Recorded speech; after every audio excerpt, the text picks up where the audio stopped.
Erev Shabbat Shalom Rabotai. We are continuing with our Mishna Yomi Masechet Maaser Sheni. We are up to Perek Aleph Mishnah Gimel. Today's Mishnayot should be Nishmat Neria ben Svetlana Aranbai ben Eliyahu ben Burcha Israelov Menuchatam beGan Eden Amen. As an introduction to today's Mishnah, we know when the sanctity of Maaser Sheni is transferred onto money, that money must be used to buy food, which takes on the Maaser Sheni sanctity. The next two Mishnayot, starting with today's Mishnah, discusses cases where a person spends Maaser Sheni money on food and a non-food item is included in the sale. And the Mishnah says, "Halokeach be'ema lizivche shelamim." If someone buys a domestic animal, a cow, a sheep, or a goat, with Maaser Sheni money in order to bring it as a Shelamim offering, which the Mefarshim explain that ideally this is how Maaser Sheni money should be spent on animals that would be brought as Shelamim offerings, or Chaya Libsar Tava, or he buys a non-domestic animal, for example a deer, to be eaten as ordinary meat. And the Mefarshim explain Libsar Tava literally means meat of desire, meaning to say that it is eaten as ordinary food rather than an offering, because a non-domestic animal like a deer cannot be brought as a korban. Yatzao lechulin, the Mishnah says the hide, which is not food, becomes chulin, meaning it does not have any sanctity, even though the meat has Maaser Sheni sanctity. And the Mefarshim point out, even though the Mishnah uses the expression of Yatsa lechulin, it becomes chulin, in fact it simply remains chulin because it never became sanctified at all. The Mishnah says this is true even if the hide is worth more than the meat, because since a person buys an animal for the meat and not the hide is not considered a significant part of the sale, and it does not take on Maaser Sheni sanctity. And the Mefarshim explain, when an animal is purchased, it can be assumed that both the buyer and seller intended to transact a sale of meat. Therefore, the Maaser Sheni money went to purchase the meat, and that's what takes on the sanctity. The hide just happens to come along with the sale because it's attached to the meat. However, the Mefarshim do say, if the buyer or seller does consider the hide important in its own right, for example, he's a tanner who uses the hide for his trade, it can be assumed that the money was intended to pay for the hide as well, and therefore the hide takes on the sanctity just as the meat does. And we know since Maaser Sheni money must be used for food, the buyer is going to be required to sell the hide and spend the money from its sale on food. But in general, we assume that the transaction was for the meat. The Mishnah continues, Kadei yain stumot. Someone buys closed jugs of wine with Maaser Sheni money. Makom shedarkan yimacher stumot. If he is in a place where it's common for wine to be sold in closed jugs, meaning wine is always sold along with the jug. Yatsa kankan lechulin, the jug becomes chulin, meaning it does not have Maaser Sheni sanctity because the transaction is considered a sale of wine. The jug simply comes along with it as the local custom is. Therefore, only the wine takes on the Maaser Sheni sanctity. And again, the Mefarshim point out, just like in the previous case, if the buyer or seller considers the jug important, for example, he's a potter, the jug is considered a significant part of the sale and will take on sanctity. The Mishnah continues, if someone buys walnuts or almonds that are in their shells, yatsu klipehem lechulin, their shells become chulin, meaning they do not take on sanctity because they are not considered a significant part of the sale. They are simply included in the sale of the nuts. Now the Mefarshim point out, not all food may be bought with Maaser Sheni money. One thing that may not be bought with this money is water. The Mishnah discusses whether Maaser Sheni can be used for temed, which is a wine-flavored drink produced by soaking grape skins or seeds in water. When it's first made, it tastes like wine-flavored water. It later ferments and then tastes like low-quality wine. So the Mishnah says, hatemed, the law for temed is as follows. If it is not yet fermented, it may not be bought with Maaser Sheni money because it is considered wine-flavored water, and water may not be bought with Maaser Sheni money.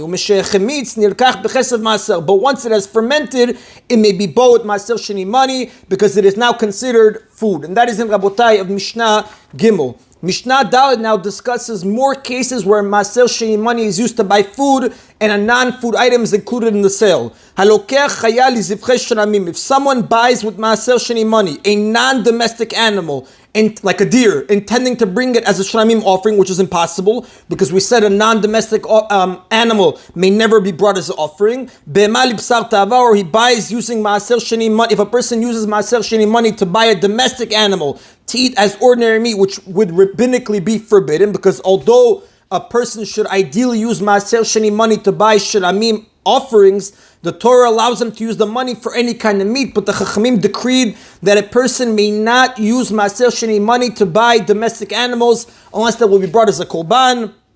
Lo yatza'u lechulin. In these cases, the hide does not become chulin, meaning the status of the hide is irrelevant because the sale is not valid. No sanctity is transferred, the money keeps its sanctity, and not even the meat of the animal becomes sanctified. And the Mefarshim explain, really, since the sale is invalid, the hide is of course going to be still chulin. But nevertheless, the Mishnah uses the phrase, the hide does not become chulin, to say that the sale is invalid in order to contrast this case with the previous case of the Mishnah where the question is whether the hide is chulin. So in the previous Mishnah we had actually a question and we said no, the hide is not chulin. We're keeping the same style here by saying the hide is not chulin as well. Another case, kadei yain ptuchot estumot.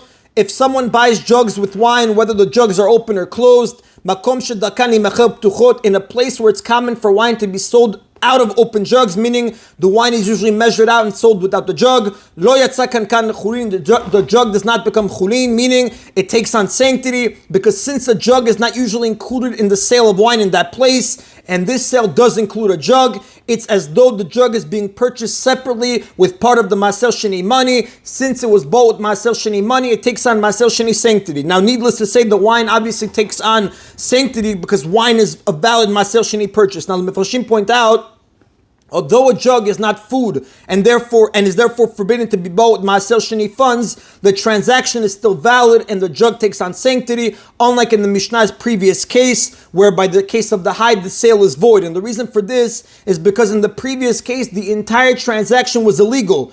You weren't allowed to buy the domesticated animal to use for your own meat. In this case, part of the transaction, which is the sale of the wine, was proper, and therefore the transaction is valid, even though it also includes a jug.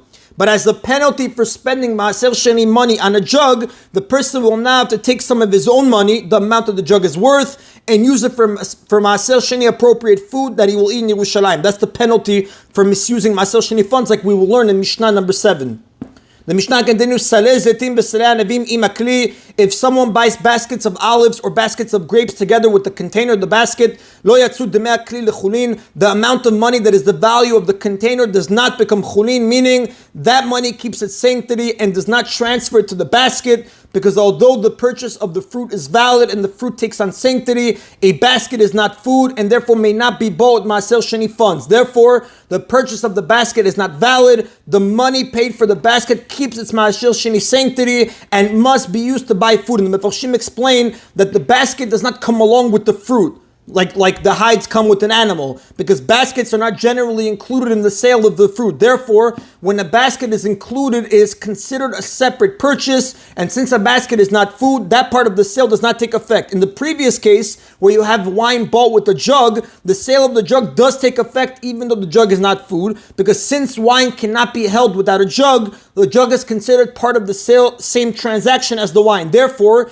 even when a jug is not automatically included in the sale of wine, for example, in a place where they sell it open, the jug and wine are still considered part of the same transaction.